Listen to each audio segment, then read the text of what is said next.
The horror anthology is much loved and has an established pedigree across all forms of entertainment.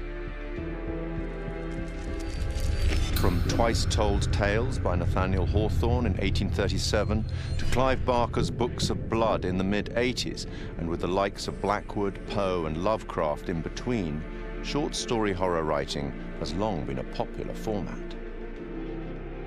Largely regarded as the first published horror anthology, Twice-Told Tales is a collection of mostly previously published stories from The Token, an annual illustrated gift book published in Boston. The author of Twice-Told Tales, Nathaniel Hawthorne, was born on July 4th, 1804, in Salem, Massachusetts. His great-great-grandfather was John Haythorne, a Puritan, and one of the judges who presided at the Salem witch trials of 1692. In 1842, Edgar Allan Poe reviewed Twice-Told Tales for Graham's magazine, concluding that Hawthorne was a man of indisputable genius. By this time, Poe, also from the state of Massachusetts, had already written his own collection of short stories for publication. This collection, titled Tales of the Grotesque and Arabesque, was published in 2 volumes in 1839. The horror anthology had become a recognized format, and after also writing many short stories for newspapers and magazines, Algernon Blackwood's first publication, The Empty House and Other Ghost Stories, was released in 1906. Blackwood went on to write such classics as The Willows and The Wendigo, which was first published in another anthology, The Lost Valley and Other Stories, in 1910. Fast forward 74 years to 1984 and the first publication of Books of Blood. Each book was a collection of horror stories written by British author Clive Barker, the first of which catapulted Barker to legendary status in horror writing, with Stephen King proclaiming him the future of horror. Several of the stories from Books of Blood have been adapted successfully for film, including Rawhead Rex and The Midnight Meat Train. Barker adapted The Yattering Jack in 1986 for use in George A. Romero's anthology TV series Tales from the Dark Side. I take it you will remain. Short-form storytelling arrived on a new medium in 1938 when the radio show The Mercury Theatre on Air broadcast an adaptation of Dracula. I have never seen Count Dracula by day. At sunrise, at the first cockcrow, he is gone. The series was the creation of Orson Welles and John Houseman and became most famous for its broadcast of War of the Worlds, which terrified listeners, believing that the alien invasion was a reality. From 1942, the radio drama series Suspense broadcast more than 90 short plays on CBS radio for 20 years, often featuring some of Hollywood's leading stars. Initially, the series seldom used material that would be classified as horror, fantasy, or science fiction, but by the late 50s, this became a regular occurrence, including material such as H.P. Lovecraft's The Dunwich Horror. One episode, The Hitchhiker, broadcast in 1942, featured a performance by Orson Welles and was later adapted for an episode of The Twilight Zone in 1960. 1947 saw the debut of Quiet Please, a radio horror and fantasy series created by Willis Cooper. Cooper had been a writer for Orson Welles' Campbell Playhouse, which had succeeded the Mercury Theatre on Air. Which is written and directed by Willis Cooper and features Ernest Chappell. Quiet Please for tonight is called Camera Obscura. The play's scripts often broke the fourth wall by speaking directly to the listener, a technique much adopted in later horror anthologies.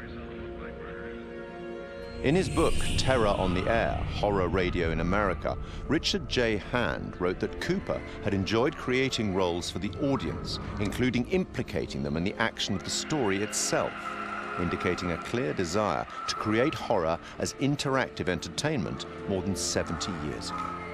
The show ran for 2 years. Forward 50 more years in radio, and in October 2010, we see the debut of Larry Fessenden and Glenn McQuaid's radio show, Tales from Beyond the Pale. Successful genre filmmakers in their respective rights, the two began producing episodes under Fessenden's studio, Glass Eye Pix, influenced by the works of Boris Karloff, Peter Lorre, and Orson Welles. Fessenden would later partner with the show's sound designer, Graham Resnick, to write the scripts for Supermassive Games' critically acclaimed horror debut, Until Dawn, and for the first game in their Dark Pictures horror anthology, Man of Medan.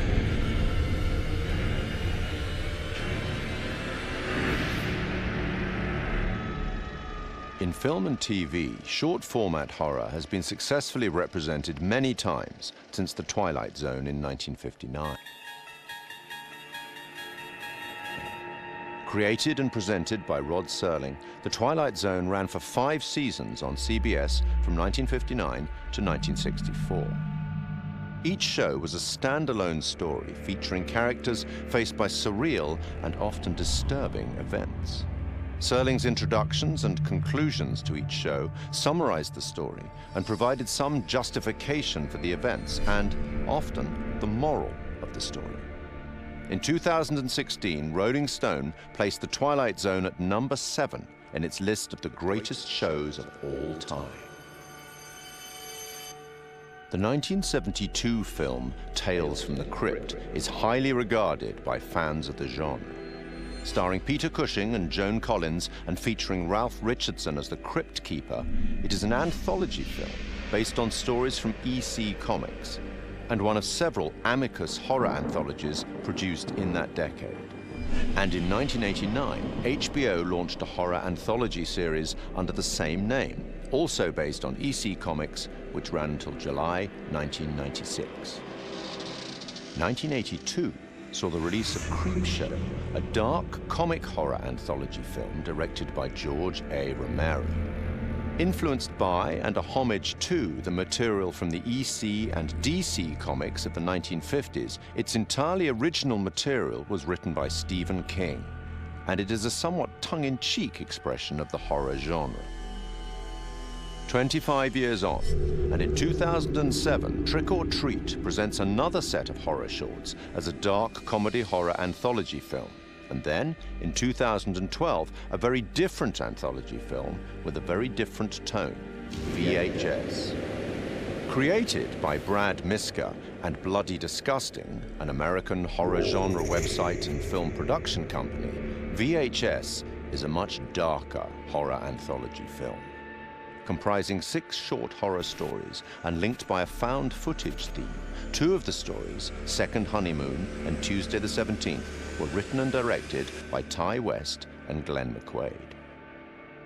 Other examples in film and TV that are more than worthy of mention are Roger Corman's 1962 anthology, Tales of Terror, based on 3 Edgar Allan Poe short stories and featuring Peter Lorre, Vincent Price, and Basil Rathbone.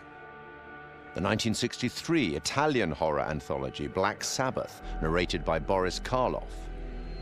The TV series Night Gallery, a spiritual successor to, or certainly a close relative of, The Twilight Zone, fronted again by Rod Serling and focusing more directly on horror, which ran from 1969 to 1973.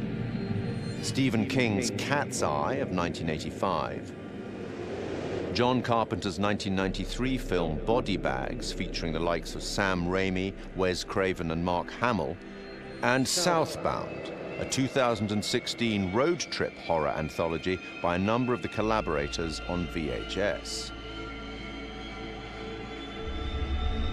From written fiction through radio, cinema, and TV, and now video games, horror anthology is a format that both creators and horror fans enjoy.